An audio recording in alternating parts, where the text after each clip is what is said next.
Magandang araw, Malacanang Press Corps. 20 pesos rice rollout sa Zapote Public Market, labis na ikinatuwa ng mga mamimili.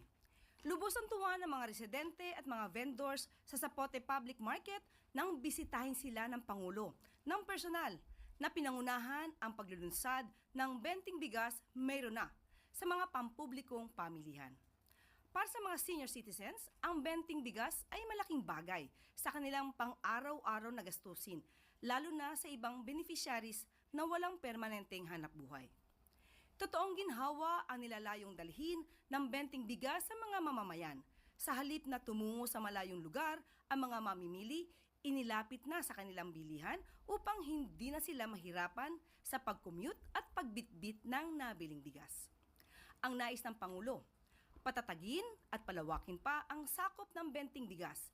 Mayroon na. Nang sa gayon, wala ng Pilipino ang magugutom.